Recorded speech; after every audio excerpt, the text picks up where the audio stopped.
ಜಲ್ಲಿ ಹಾಕಿದ್ರು ಹಾಕಿದ್ರು ಬರ್ತಿತ್ತು ಸಾಕ, ಜಲ್ಲಿ ಇಲ್ಲ ಅಂದ್ರೆ ಸಾಕು ಸಾಕು.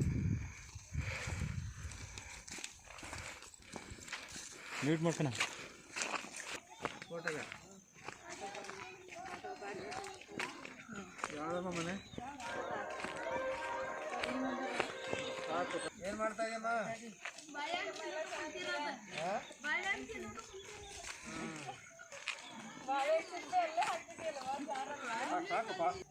ಏನು ಮಾತಾಡ್ಕೊಳ್ಳಿ.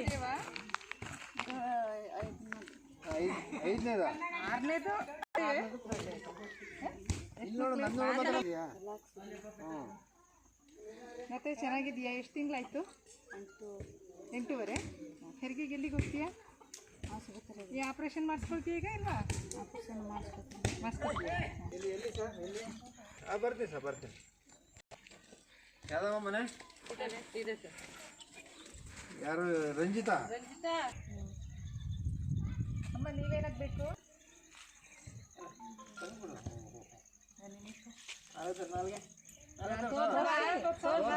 ಡಾಕ್ಟ್ರು ಏನಕ್ಕೂ ಗೊತ್ತಿಲ್ಲ. ಇಲ್ಲಿ ಕಲ್ಲೆಲ್ಲ ಹಾಕಿದ್ರೆ ಬರ್ಲಿಕ್ಕಾಗಲ್ಲ. ಅಲ್ಲಿ ಒಂದು 300 ಮೀಟ್ರ್ ಹಿಂದೆ ಮುಂದೆ ನಿಂತಿತ್ತು. ಇಲ್ಲಿಂದ ಕರ್ಕೊಂಡು ಹೋಗಿದ್ರಲ್ಲ ಮಳೆಗೆ, ಕಲ್ಲು ಹಾಕುತ್ತಾರೆ ಸಹ ಬರಕ್ಕಾಗಲ್ಲ. ಗೊತ್ತಾಯ್ತು. ಅದಕ್ಕೆ ಈಗ ಆಂಬುಲೆನ್ಸ್ ಇಲ್ಲಿಗೆ ಬರೋದು.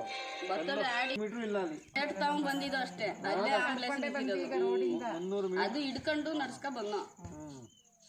ಮಳೆ ಐತಾವತ್ತು. ಮಳೆ ಹೊಡಿತಿತ್ತು. ಅಂದ್ರೆ ಅಡಿಗೆ ಬರ್ತದೆ. ಏನೇ ಇದ್ರು ಫೋನ್ ಮಾಡಿ ಅವ್ರು ಬರ್ತಾರೆ. ಅರ್ಥ ಆಯ್ತಾ? ಆಮೇಲೆ ಈಗ ಈಗ 42 ದಿನ ಡೆಲಿವರಿ ಆಗಿದೆಯಲ್ಲ, 42 ದಿನ ಹುಷಾರ ನೋಡ್ಕೋಬೇಕು ಅವನ್ನ. ಏನೋ ರಕ್ತಸ್ರಾವ ಆಗೋದು ಮತ್ತು ಆ ಥರ ಆಗೋದು. ಮೊದಲು ರಕ್ತ ಕಮ್ಮಿ ಇದೆ. ಹಾಂ, ನೀವು ಬೇಕಾದ್ರೆ ಫೋಟೋ ಗೀಟ ಕರ್ಕೊಂಬಂದು ತೋರಿಸ್ರೆ ಬ್ಲಡ್ ಚೆಕ್ ಮಾಡಿಸಿ ಬೇಕಾದ್ರೆ ಸಿರಪ್ ಟಾನಿಕೆಲ್ಲ ಮಾತ್ರ ಟ್ಯಾಬ್ಲೆಟು ಏನು ತಿಳಿದ್ಲು ವಿಷ್ಣು ಕೊಡ್ಸಮ್ಮ, ನಾನು ಹೇಳ್ತೀನಿ. ಆರೋಗ್ಯ ಇದ್ದಾನೆ, ಸಮಸ್ಯೆ ಇಲ್ಲ. ಸುಸ್ತಿಸ್ತೇನಿಲ್ವಾ? ಚೆನ್ನಾಗಿದ್ದಾನೆ. ಊಟ ಚೆನ್ನಾಗಿ ಮಾಡ್ತಾ ಇದೆಯಾ? ಊಟ ಚೆನ್ನಾಗಿ ತಿನ್ಬೇಕು. ನೀವು ಚೆನ್ನಾಗಿ ತಿಂದರೆ ಎದೆ ಹಾಲು ಬರ್ತದೆ, ಪಾಪ ಹಾಲು ಕುಡಿಸ್ಬೋದು. ಅರ್ಥ ಆಯ್ತಾ? ಪಾಪು ಚೆನ್ನಾಗಿದೆಯಾ? ಮಲಗಿದೆಯಾ? ಎಷ್ಟು ಕೆ ಜಿ ಇದೆ ತೂಕ? ಇವು ಹಾಲೆಲ್ಲ ಕುಡಿತಾ ಇದೆಯಾ? ಅಳುತ್ತೆ ಮಗು ಚೆನ್ನಾಗಿ?